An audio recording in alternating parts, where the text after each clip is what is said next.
Hello there. So, this is good. You guys should go pick this up. Done by our good buddy, DMG. Highly recommend it. I'll do another video on that sometime, though. Tonight's video is about my campaign session that was this past Saturday.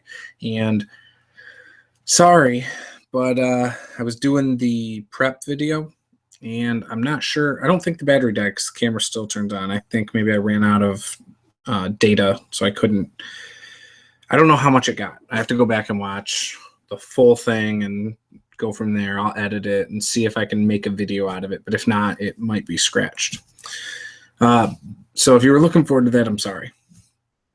Now, the campaign session, those of you who have followed me on Google Plus or on my Facebook group, my Facebook page, Tabletop Gaming with Juice, then you will know that I was a little nervous going into Saturday's session. I had prepped a session that was not combat focused. We had left off a session in a city, and the players had the King's Seal, and they were basically going to be able to choose where they wanted to go. Now, I ended up giving the players a printout, and on the printout,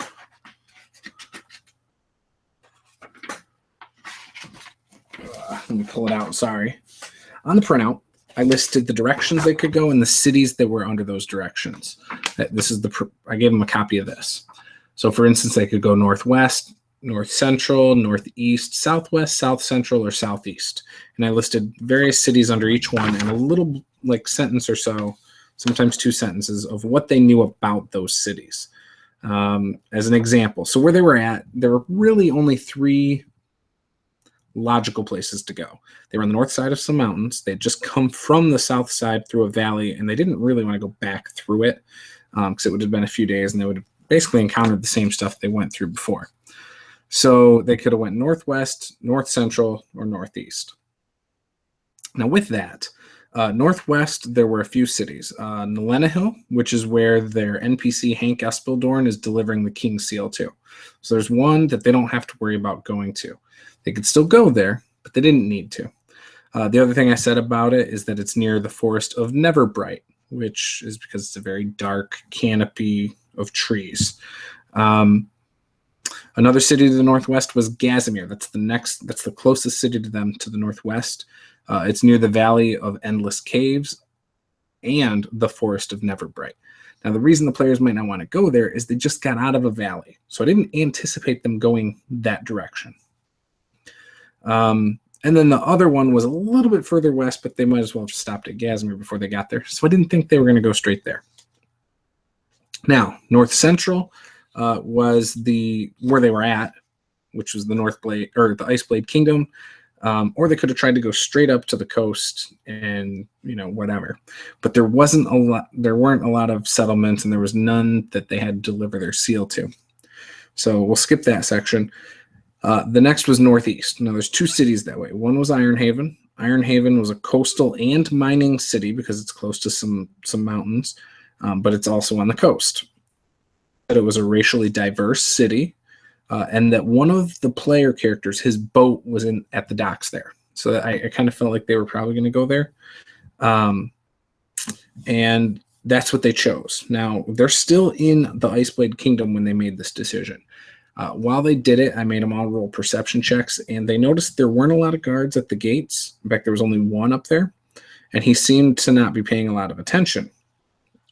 On top of that, I made them, that same one who rolled high, I said that he saw a huge a black dragon flying in circles a few miles out. And we have a Dragonborn in the party, and that player didn't show up because he was sick. So I said, roll a perception check for him. Someone did. And based on his perception check, I said that he had the knowledge to know that it's not normal for a dragon to fly in circles unless he's looking for something or trying to go slower because other people are traveling with him. And then they asked, well, if we wait 5 minutes or wait a minute or so, can we tell if they're moving? I said, yes, it looks like they're coming this direction. So the players said, screw that. I don't want to fight an army. I don't want to fight a dragon. Let's find a way out. So I said, okay. So as they basically had decided not to go out the front gate, an NPC character they had met before, who is the king's daughter here, said, hey, you guys need to get these seals out of here quickly. Let me show you a safe way out. And she took them underground and guided them to a tunnel that led to a slide and all this stuff. And anyways, they got out through the other way on the other side of the mountain and then went on their way. So they avoided a huge combat that could have taken quite a bit of time. That was awesome. I was fine with that. So then they traveled up to Ironhaven. That's where they were headed.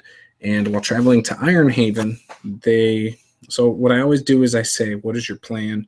And based on that, I come up with some rolls, perception rolls, sometimes survival rolls. And then I also make them roll a d6. Or sometimes I'll roll it.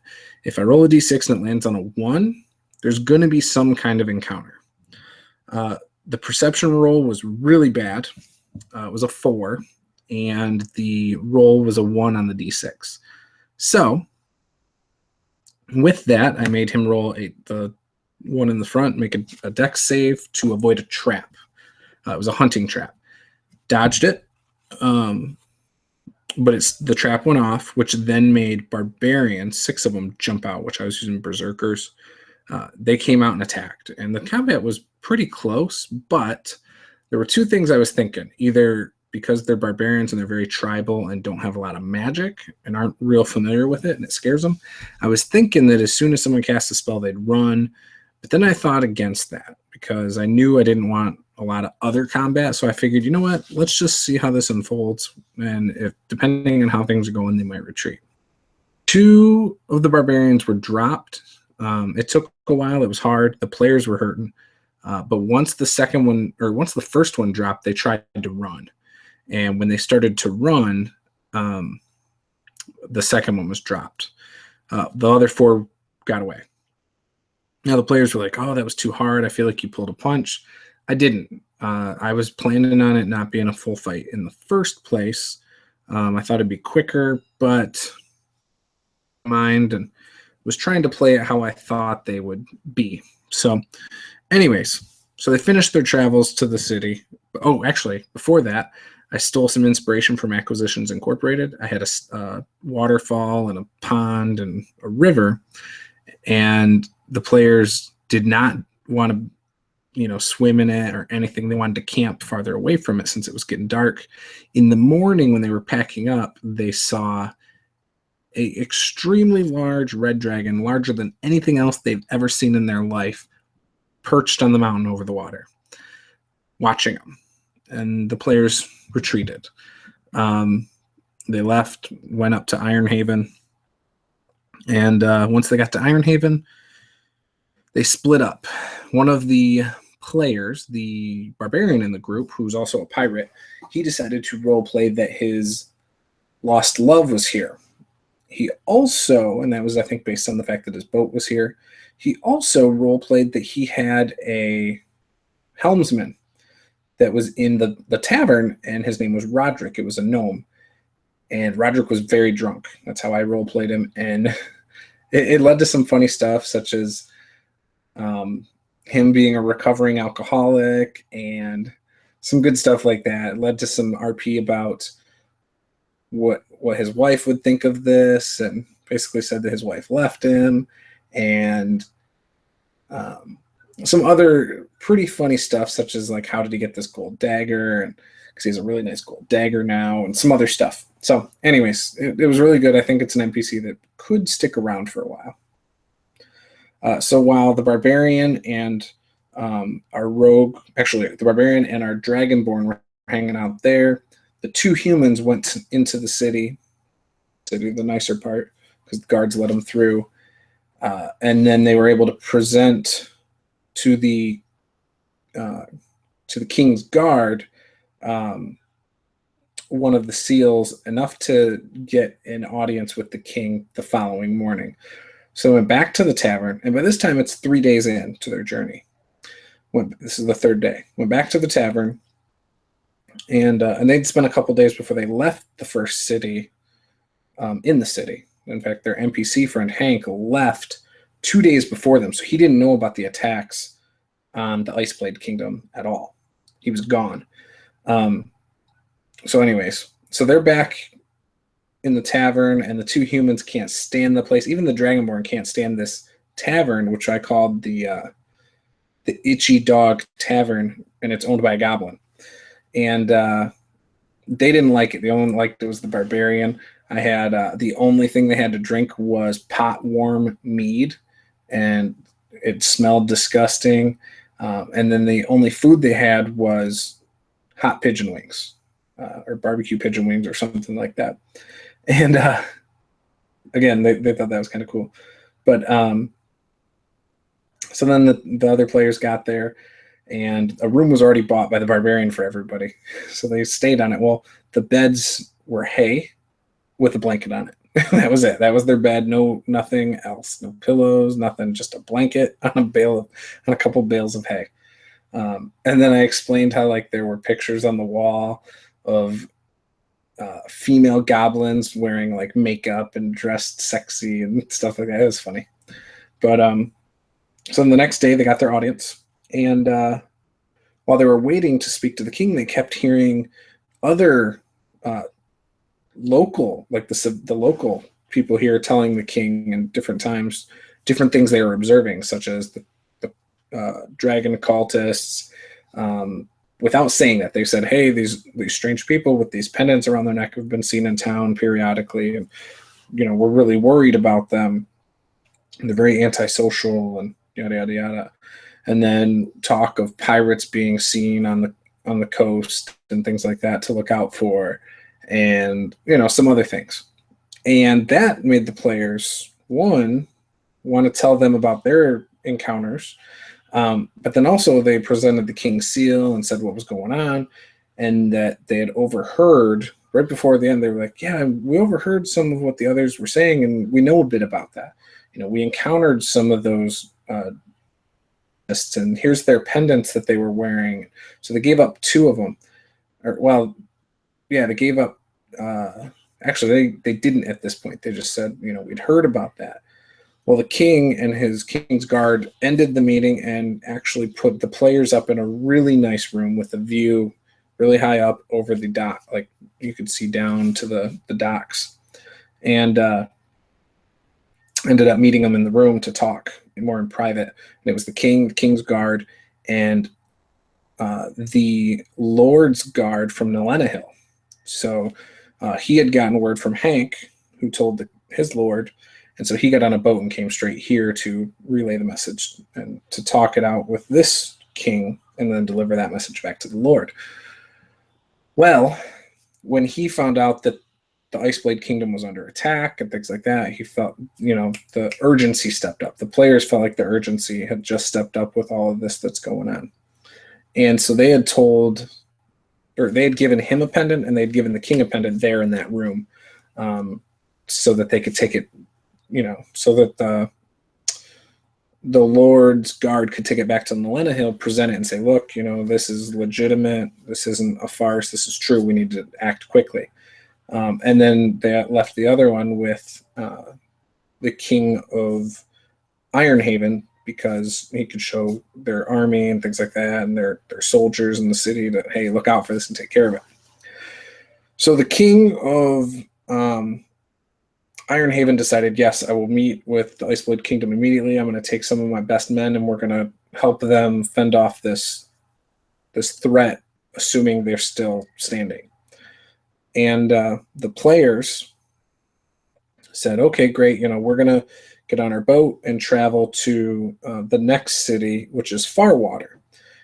Now, the king in Ironhaven said you can stay 1 night here, get rested, get your food, supplies, everything you need to at least get on the voyage, food and stuff, rations. And we'll see you, hopefully we'll see you in the Iceblade Kingdom. And that was that. And so the players got to stay there, and that's where we wrapped up the session, basically, right after that talk. So I'm letting all the players level to 5.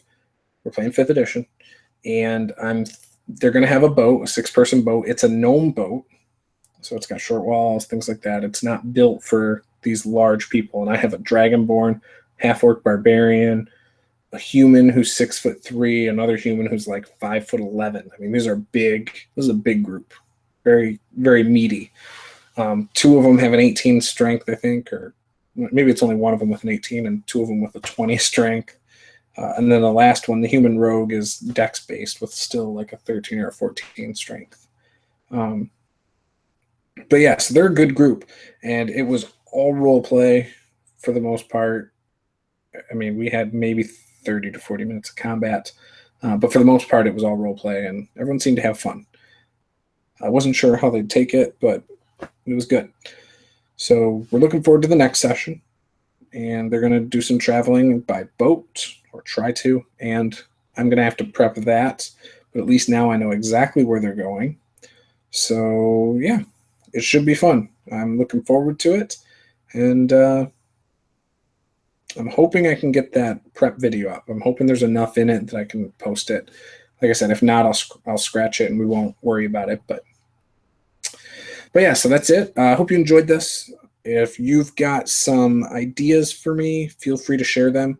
What I can tell you about the city they're going to, it's called Farwater. It's a coastal city, and it's near a dark mage citadel, where they basically train evil mages.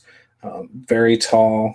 I imagine it like a, oh man, like Saruman's tower. I kind of imagine it like that a little bit, but with multiple floors and constant training. Almost if you think like Dragon Age, the Mage's Circle. So we're, in the Dragon Age Origins, a building like that that's multiple floors, tons of mages. That's what I imagine the bad place that's a couple days out, about a day, 2 days out on foot from this city. Now, this city does not let anybody in by land.